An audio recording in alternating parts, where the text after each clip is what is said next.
Sure. Okay. Okay, there we go. Nicola, tell us about a nice cup of tea. A nice cup of tea. The title of this speech is taken from an essay of the same name written by George Orwell. Yes, that George Orwell in 1946, and it was published in a reputable English newspaper.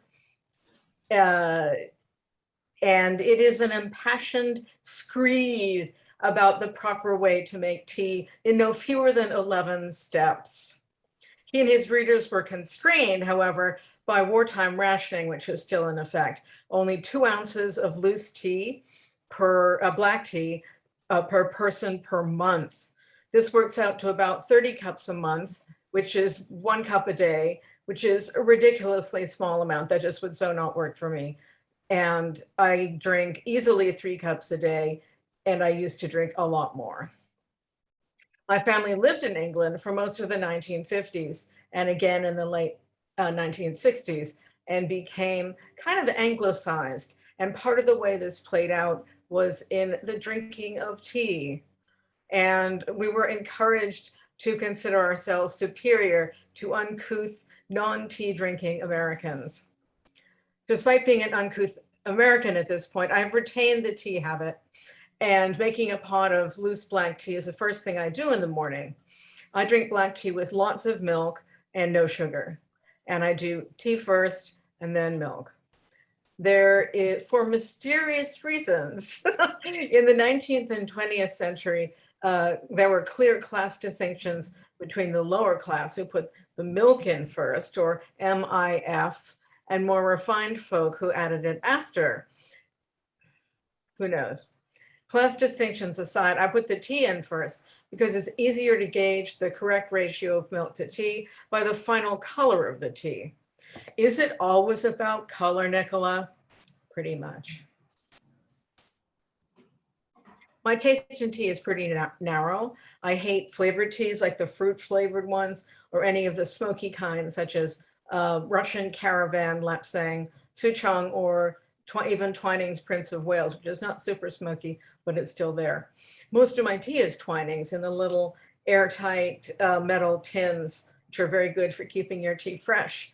And let's see, right now I have English breakfast, Irish breakfast, Earl Grey, a lighter Earl Grey with beautiful little blue cornflower bits in it called Lady Grey. And I don't think the cornflower bits add anything at all. I think they're just pretty. And Ceylon and Darjeeling. The rest is Taylor's of Harrogate, a higher end brand, which is from Yorkshire, England. And they do a wide range of teas similar to Twining's, but in particular, they do 2 classic tea blends, Yorkshire Gold and Yorkshire Red. I also have tea bags of Thai food tea, which yet again is English. And then since moving to California, I have started drinking herbal tea.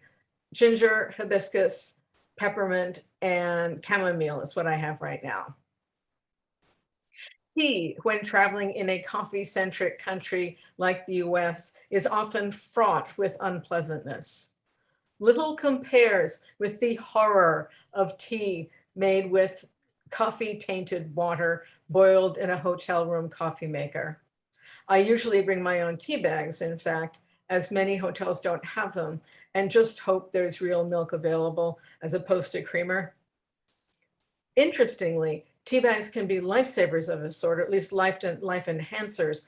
I've done a lot of disaster preparedness over the past 20 years, not a prepper. And current thinking is that your preparedness kit should contain at least 1 item solely for comfort. And this could be non-melty chocolate such as M&Ms, or a toy or stuffed animal for a child, or a tea bag or 2.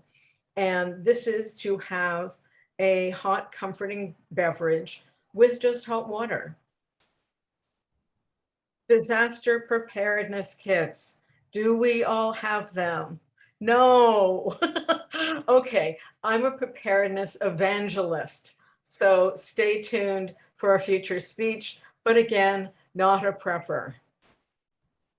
And up to the plague years. midway through 2020, my doctor advised me to reduce the amount of tea I was drinking, as well as alcohol and chocolate, to avoid nighttime stomach upset.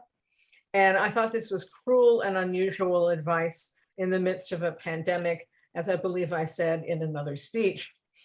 But I have dutifully reduced my tea to 3 cups a day, and I don't consume tea or chocolate too late in the day or alcohol too late at night.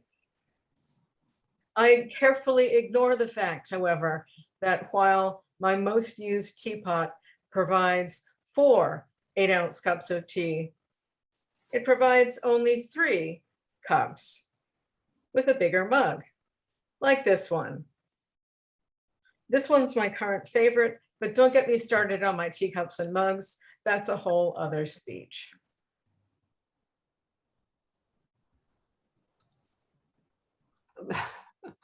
Thank you, Nicola. That was great. That was very amusing. And I have to say, I feel